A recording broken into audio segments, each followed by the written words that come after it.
ወይ አንቺን ያልገባ ባል ግን እናቱ የረገመችው ነው መቼ። እንዴም ማየ እኔ ምን አደርገዋለሁ? አንቺን ሚስቱ አድርጎ የሚችልሽ ናታን አሊያም እንደ ናታን አይነት ወንድ። ዝም ባለን ምን ታመጫለሽ?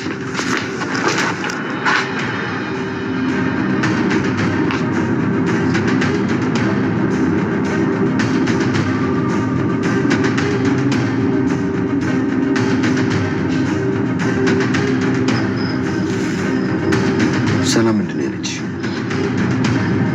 መጀመሪያ ተቅለሰለሰች፣ ከዛ ግን ይቅርታ ጠየቀችኝ። የሆነ ሚስጥር እንደምትነግረኝ ነገረችኝ። ምን ማለት? አቶ ደረጀን በስተመጨረሻ የፈራውና የሰጋው ነገር ተፈጥሯል ማለት ነው። አበጌልና ዳጣም እንግዲህ ተፋጥጠው ነው የሚገኙት። በናታን የመጣ በአይን የመጣ ከዚህ በኋላ ምንም ነገር አልታገዝሽም በማለት አሁን ላይ ቋርጣ ተነስታለች ማለት ነው ዳጣ። ወይዘሮ ሰላምን እጅጉን ያስደነገጣት የአቶ ደረጀ ድንጋጤ ምንድን ነው የሚለውንም ይዤላችሁ መጥቻለሁ።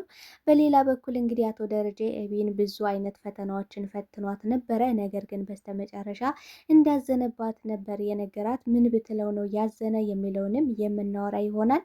ናታንም አሁን ላይ ፍቅራቸው የዳጣና የናታን ፍቅር አሁን ላይ ምን ላይ ደረሰ? እንዴት ነው ያላችሁ ግንኙነት? አሁን ላይ የመጨረሻ ጥያቄ ነው የምጠይቅህ። እውነቱን ሀቁን እንድትነግረኝ እፈልጋለሁ። እንደ አባትም እንደ ወንድ ልጅም እንደ ጓደኛም እረዳለሁ በማለት አቶ ደረጀ ቢጠይቀውም ነገር ግን ናታን ምንም ነገር እንደሌለ ሽምጥጥ አድርጎ ክዷል። መካዱ ለምን ይጠቅማቸዋል? ሀቁን እውነቱንስ ለምንድን ነው መናገር የማይፈልጉት የሚለውንም የምናወራ ይሆናል ማለት ነው። ሰላም ጤና ይስጥልኝ ውድና የተከበራችሁ ቻናሌ ቤተሰቦች፣ ተወዳጁን ድራማ ዳጣ ቀጣይ ክፍል ወደ እናንተ ይዤላችሁ መጥቻለሁ። በዚህ ክፍል ላይ ብዙ ነገሮች ተፈጥረዋል። ቀጣይስ ምን ሊፈጠር ይችላል የሚለውን ነገር የምናወራ ነው የሚሆነው። ታዲያ ተወዳጆች ቪዲዮውን ስትጀምሩ ላይክ እንድታረጉና እስከ ቪዲዮ ፍጻሜ አብራችሁ እንድትቆዩ በአክብሮት እየጋበዝኳችሁ፣ አሁን ላይ አቶ ደረጀን እጅጉን አስደንግጦት እንዲሁም ደግሞ ወይዘሮ ሰላምን ያስደነገጣት ነገር እንግዲህ ሰላም የሆነ የተደበቀ ነገር በማዕከላቸው እንዳለና ልትነግራትም እንደምትፈልግ ለአቶ ደረጀ ነግራው ነበረ። እንግዲህ ማርታ በጣም ነበር የደነገጠው። እንግዲህ አቶ ደረጀ ድንጋጤውም እጅጉን አስደንግጧታል። ማርታ ማለት እንደዚህ አልጠበቀችም ነበረ። እንግዲህ አሁን ላይ ወይዘሮ ማርታ በማዕከላቸው የሆነ ነገር በሰላምና በአቶ ደረጀ የሆነ ነገር እንዳለ አሁን ላይ እንደተጠራጠረ አድርጓታል ማለት ነው። ምክንያቱም የሱ ድንጋጤ ቀላል አልነበረም እና ምን ነበር ልትነግርሽ የፈለገው ምን ለማለት ፈልጋ ነው በማለት ብዙ ነገሮችን እየተርበተበተ እንግዲህ ሲቀባጠር ነበረ። እሷም የሆነ ነገር እንዳለ አሁን ላይ አውቃለች ማለት ነው። ስለዚህ እንግዲህ አቶ ደረጀ ከዛ በፊት ወንድ ልጅ እንደምትፈልግ እንደሚያውቅና እንዲሁም ደግሞ ቢያመጣላት ምን እንደሚሰማት እየጠየቃት ነበረ። ነገር ግን እሷ በፍጹም ይሄ ነገር የማይሆን ጉዳይ ነው፣ አንተ ከሌላ ሴት ሄድክ ማለት እኔ በጭራሽ ይሄ ለአእምሮ የሚከብድ ነገር ነው። ምክንያቱም ስንጋባ እንግዲህ መጀመሪያ ላይ ቃል የተገባባነውን ነገር አስታውስ እያለችው ነበረ። ይህ ነገር ደግሞ አቶ ደረጀ በጣም ውስጡን እየነካውና አእምሮን እረፍት ነስቶታል ማለት ነው። ምክንያቱም አሁን ላይ ዳጣ ስላለች እንግዲህ ከሰላም የወለዳት ዳጣን ስለሆነ ይሄ ነገር ምንም በስተት ቢሆንም በመጠጥ ተነሳስቶ ቢሆንም ይሄ ነገር ግን አሁን ላይ ለአእምሮ በጣም እየከበደው ነው የሚገኘው ማለት ነው። እንግዲህ እውነቱን አምላኪ ሆይ እባክህ ምራይ፣ እውነቱን እንዴት ማድረግ አለብኝ? ይሄ ቤተሰብ ሊበተን ነው። ስለዚህ ይሄ ቤተሰብ እንዳይበተን ደግሞ ምንድን ነው ማድረግ ያለብኝ? ለማርታ አሁን ላይ በነግራት እውነቱን ሀቁን እሷ ደግሞ የደም ግፊቷ ጨምሮ ወዲያው ጸጥ ብትልብኝ የሆነ ነገር ብትሆንብኝ ጸጸቱን አልችለውም። እንደገና ደግሞ ሰላምና እንዲሁም ደግሞ ዳጣ እያስጨነቁኝ ነው። ስለዚህ ምንድን ነው ማድረግ ያለብኝ በማለት በጭንቀት ሊፈነዳ ቀርቧል ማለት ነው። ዳጣም አሁን ላይ እናቷ ስለናፈቀሻት ማርታን እናቴ ብላ እየጠራሻት ነው። በቃ ከአንቺ ጋር መጥቼ ልታቀፍ ከጉልበትሽ አድርጊ በማለት ጸጉሯን እንድታሻሻት እንግዲህ እየጠየቀሻት ነበረ። ማርታም በሚገርም ቅንነትና እናትነት ፍቅር እየሰጠሻት ነው የምትገኘው። ለሰው ልጅ ያላት ሪስፔክት የማርታን አለማድነቅ በጭራሽ ንፍገት ነው የሚሆነው። ምክንያቱም አሁን ላይ ለዳጣ እያደረገችው ያለ ነገር ከእናትነትም በላይ ነው እየሆነችላት ያለችው። ስለዚህ አሁን ላይ ዳጣ እናቷ በጣም ናፍቃታለች፣ በጣም ሳስታለች። ስለዚህ በቃ እማዬ ብላ እየጠራሻት ነው። ይህንም እንግዲህ ለአቶ ደረጀ እማዬ ብላ ጠራሽኝ፣ በቃ አንቺ እኮ እናቴ ነሽ አለችኝ በማለት እንግዲህ እማዬ ብላ ስትላት በጣም ነው የደነገጠችው። ቆይ ምን ምንድን ነው እያልሽ ያለሽው ዳጣ? ቆይ እናትሽን አታውቂያትም ብላታለች። አይ እናቴንማ አውቃታለሁ፣ ግን ደግሞ እባክሽ እማዬ ብዬ ልጥረሽ ስትላት ችግር የለውም አንቺን ደስ ካለሽ እኔ እንደ እናትሽ ከሆንኩ መስዬ ከታየውሽ ያጎደልኩ መጀመሪያ ግን በጣም ነበር የደነገጠሽው። ምክንያቱም እኔ ያጎደልኩብሽ ነገር አለ ከልጆች ነጥዬሻለሁ ማለት ሳላውቅ በቃ ሰው ነኝና ሳላውቅ በስተት አስቀይሜሽ ወይ ደግሞ አርቄሽ ሊመስልሽ ይችላል። እባክሽ ዳጣ የእውነቱን ነገር እያለቻት ነበረ። እሷ ግን ምንም የበደልሽ ያስቀየምሽ ምንም ያደርግሽ ያጎደልሽ አንዳች ነገር የለም። ግን ደግሞ በቃ እማዬ ብዬ ልጥራሽ በቀፊ ስትላትን በሚገርም እናትነት እንግዲህ ማርታ አቅፋታለች ማለት ነው። በጣም ነው የምታስደስተው። በጣም ቀና ልብ ያላት ሰው ናት ማርታ። እንግዲህ ለአቶ ደረጀ በቃ ዳጣ እኮ እናቴ ብላ ጠራችኝ፣ እናም በጣም ነው ደስ ያለኝ ብላ ስትነግረው በጣም ነው የደነገጠው። ማለት እንዴት ለምን ተነስታ እናቴ ብላ ልጠራሽ ቻለች ማለት በምን ሁኔታ ብሏል። እንዲህ እኔ እኮ ምን ሆነ ነው እኔ እኮ በጣም ነው ደስ ያለኝ ነበር ያለችው። ማለት በቃ እናቴ ብላ ስጠራኝ እሷም ናታንም እናቴ ብለው የሚጠሩ ከሆነ ለእነሱ ጥሩ ሰውኝ የላቸዋለሁ ማለት ነው። ስለዚህ በጣም ደስተኛ ነኝ በዚህ ብላለች ማለት ነው። ስለዚህ አሁን ላይ ዳጣ ልጅሽ ብትሆን የምር ልጅሽ ብትሆን ምን ይሰማሻል ብሎ አቶ ደረጀ እየጠየቃት ነበር። እንዴ በጣም ነው ደስ የሚለኝ ዳጣን የመሰለ ልጅ አግኝቼ ነው፣ በዛ ላይ ደግሞ ወንድ ልጅ ብትሆንልኝ ወይኔ እኔ ደስታውን እራሱ አልችለውም ነበረ። ዳጣን የመሰለ ሰው አግኝቼ ነው እንዴ ብላ ስትነግረው እንግዲህ በጣም ደስ ብሎት ነበረ። ማለት በቃ አሁን ላይ ብነግራት ስለዚህ ትረዳኛለች፣ ያን ያህል ብዙ ችግር አይፈጠረብኝም ብሎ አስቦ ነበረ። ነገር ግን ወንድ ልጅ በጣም ትፈልጊያለሽ አይደለ ማርትዬ? ስለዚህ ከሌላው ልጅ ላምጣልሽ ስላት በጣም ነው የደነገጠሽው። ማለት እንዴት አሰብከው? በጭራሽ ይሄ በፍጹም የማይሆን ነገር ነው። ምክንያቱም እኔ እናንተ ስንጋባ ቃል ስንገባባ የነበረውን ነገር አስታውስ፣ ላተወይ ላልተው ተባብለን ብዙ ቃል ኪዳን አለው። ስለዚህ አሁን ላይ ያሉት ልጆቻችን ለእኛ በቂ ናቸው። ባይኖሩን እንኳን አያስፈልገንም። ምክንያቱም ሌላ ሰው ሂደ እንድትወልድ በፍጹም አልፈልግም፣ ከሌላ ሴት ጋር በፍጹም ማለስማማበት ነገር ነው ብለዋለች። ስለዚህ ይህም አእምሮን በጣም እየነካው ነው። ምክንያቱም እንግዲህ ዳጣ ከሰላም እየወለዳት ልጁ ናት። ስለዚህ አሁን ላይ ይሄ ነገር በጣም ረብሾታል። በቃ ሰላሙን ነስቶታል አሁን ላይ። ስለዚህ አሁን ምንድን ነው ማድረግ ያለብኝ? በነገራችን ላይ አቶ ደረጀ ለማርታ ምንም ቢሆን እውነቱን አውቁ መናገር ነው ያለበት ብዬ አስባለሁ። ምክንያቱም እንደዚህ እያዋለ እያደር ሲሄድ ሌላ ችግርና ሌላ መዘዝ ነው የሚያመጣበት። እንግዲህ ሰላምን ብላው ነበረ ቴክስት ጽፋለታለች። በቃ እውነታውን ልጅን እንድታመጣልኝ እፈልጋለሁ። አሁን ላይ በጣም ከብዶኛል። በቃ ልጅን ማግኘት አለብኝ። በጣም ናፍቀኛለች። ቀን ቀን ሲወልደው እንደገና ደግሞ ችግር እየወለደው ነው። እንግዲህ ምን ብለዋለች?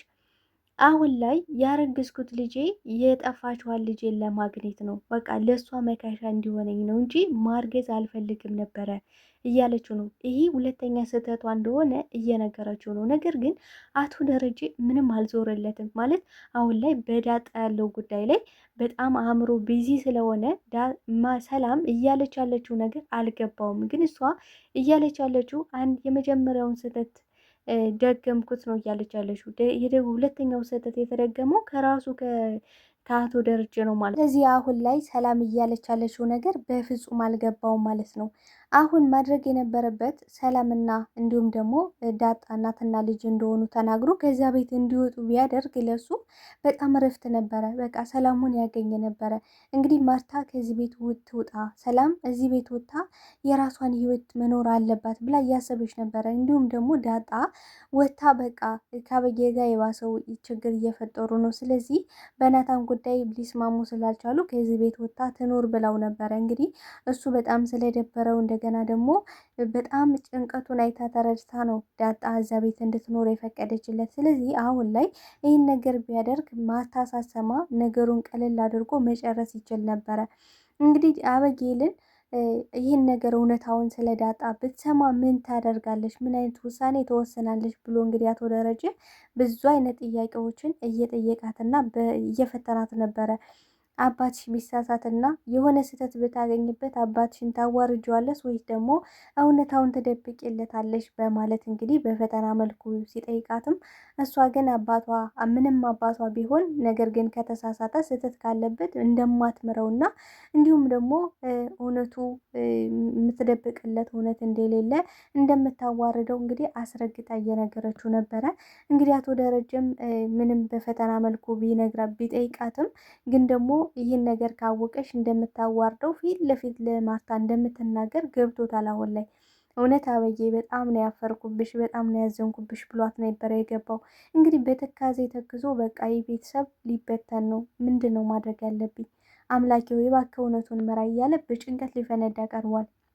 ግን አሁን ላይ ማድረግ የነበረበት ማርታ ከሌላ ከማንም ሰው ከአበጌም ወይም ደግሞ ከሰላምም መስማት የለባትም ብዬ ነው የማስበው። ራሱ አቶ ደረጀ ከማንም ሳትሰማ ራሱ እውነቱን ሀቁን ቢነግራት ዳጣን አሁን ላይ በጣም ነው የወደደቻት፣ በጣም ነው የምትወዳትም ጭምር። ስለዚህ እውነታውን ሀቁን ቢነግራት ምንም ብትጎዳም ግን መናገር አለበት ብዬ አስባለሁ። በእርግጥ አቶ ደረጀ እስከ ዛሬ 19 ዓመት ሙሉ አንድ ቤት ተቀምጠው በጣም ይወዳታል፣ በእርግጥም ይወዳታል።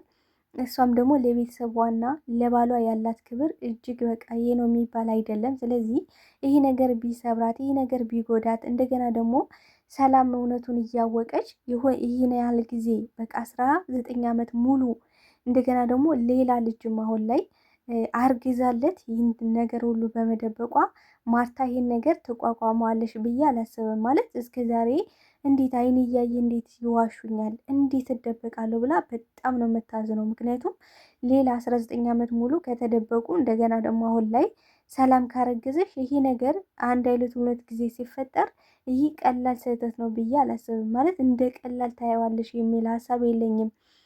ስህተት አንዴ ይፈጠራል፣ ግን ደግሞ ያን መጀመሪያ ላይ መናገር ነበረበት። አሁን ላይ ደግሞ ይህን ስትሰማ እንግዲህ ማርታ በጣም ነው የምትጎዳው። አሁን ላይ ቀና ልብ ያላት እንዲሁም ደግሞ የሰው ልጅ ጉዳት በቃ የሚያስከፋት ጭንቀቱን አይታ በአይኑን አይታ ገና ጭንቀቱ የሚገባት የምትረዳው ናት። ስለዚህ አሁን ላይ እውነቱን ሀቁን ራሷ አንደበት ብትሰማ ደግሞ የተሻለ ነው ብዬ አስባለሁ።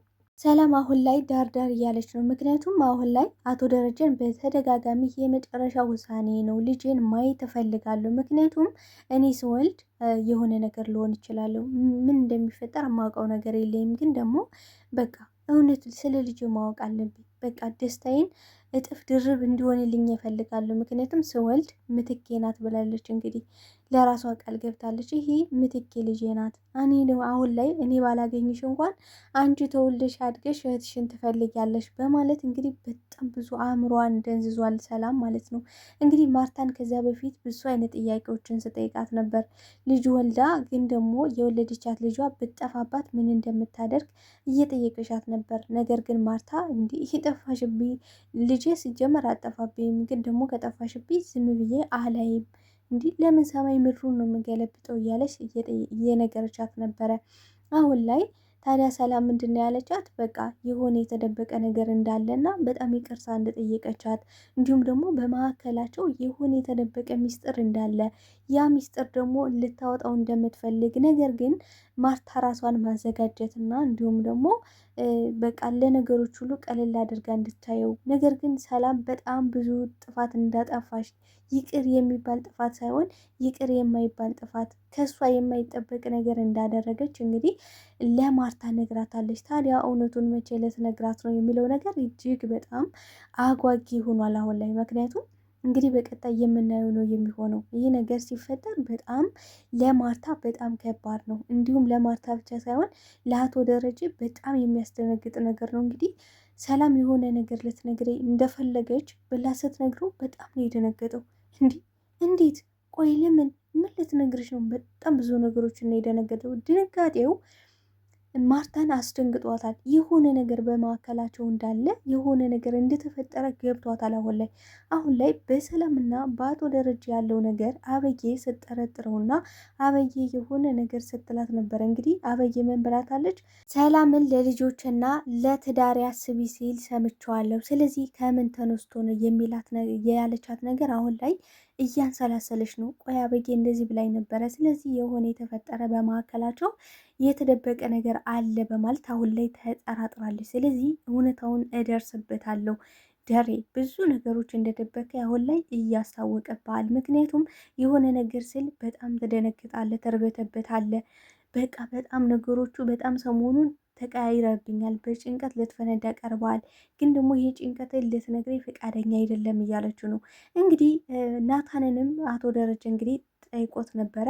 በዳጣና በሱ ያለው ነገር ምንድን ነው? እውነታውን ሀቁ እንድትነግረኝ ይፈልጋለሁ። እንደ አባትም ልረዳ፣ እንደ ወንድ ልጅም እንደ አባትም እንደ ጓደኛም እኔ እረዳለሁ። ስለዚህ እውነታውን ንገረኝ ሲለው ሽምጥጥ አድርጎ ነበረ ካደ። እውነት ለመናገር ናታን እና ዳጣ አሁን ላይ እያደረጉ ያሉት ልክ ነው ብዬ አላስብም። ምክንያቱም ለአበጌ እንኳን ቢደብቁ እንግዲህ ሰላም ራሷ ፍቅራችሁ መደበቅ አለበት። ምክንያቱም ድብቅ ያለ ነገር ነው የሚሻላችሁ፣ የወጣ ነገር ልክ አይደለም። ስለዚህ አሁን ላይ ከአበጌልም ይሄ ነገር መደበቅ አለበት እያለች ነው። እውነት ነው፣ አንድ ነገር የምንሳሳለትን ነገር መደበቅ መልካም ቢሆንም ነገር ግን ለአቶ ደረጀ መደበቅ አለበት ብዬ አላስብም። አሁን ላይ ማርታ እንግዲህ አበጌል በቃ የናታንና የዳጣን ነገር ዝም አላችሁ ለምንስ ብላ ስትነግራት እኔ ጥሩ ልጅ እንድትሆኝ እየነገርኩሽ ነበረ፣ ነገር ግን አንቺ ልትሰሚ ፈቃደኛ አይደለሽም። እንደ ሴት የሴት ወጉ ሊኖርሽ ይገባል ብዬ ገና ዳጣ ስትመጣ ነግሬሽ ነበረ። አንቺ ግን ያን ነገር አልተጠቀምሽበትም። ስለዚህ እኔ ምንም ላደርግ አልችልም አሁን ላይ ያለቻት ነው። ስለዚህ አሁን ላይ ናታን እውነቱን ሀቁን መናገር አለበት ብዬ አስባለሁ። እውነቱን መናገር ነበረበት። ሽምጥጥ አድርጎ መካድ አልነበረበትም። በተለይ አቶ ደረጀ ማለት ነው። እውነታውን ሀቁን እንግዲህ ሲደርስበት በራሱ መንገድ በጣም ነው የሚያዝንባቸው በዳጣም እንዲሁም ደግሞ በናታንና ዳጣንም በተደጋጋሚ እየጠየቃት ነበረ። ነገር ግን እሷ ልትነግረው ፈቃደኛ አልነበረችም ማለት ነው። ተወዳጆች በዚህ ድራማ ላይ በዚህ ክፍል ላይ እንዴት አያችሁት? ይህን ድራማ እንዴት ምን ተሰማችሁ? እስኪ ሀሳብ አስተያየታችሁን በኮሜንት ሴክሽን ላይ አስቀምጡልኝ። ዳጣና ናታን እውነቱን መናገር የለባቸውም ብላችሁ ታስባላችሁ? እስኪ በዚህ ጉዳይ ላይ ሀሳብ አስተያየታችሁን አስቀምጡልኝ። እንደገና ደግሞ አሁን ላይ ማርታ ሁሉንም ነገር ከአቶ ደረጀ ማወቅ አለባት ብዬ አስባለሁ። የእናንተ ሀሳብ አስተያየት ምን ይመስላል? እንዴት አያችሁት? ተወዳጆች ለዛሬ ይዤላችሁ የመጣሁት ዳጣ ድራማ ይህን ይመስል ነበረ። በቀጣይ ፓርት እስክንገናኝ መልካም ጊዜ መልካም ቆይታ እያልኩኝ እንግዲህ ለቤቴ አዲስ የሆናችሁ ቤቱን ሰብስክራይብ በማድረግ ቤተሰብ እንድትሆኑ ስል በአክብሮት ጠይቃችኋለሁ። ባይ ባይ ተወዳጆች።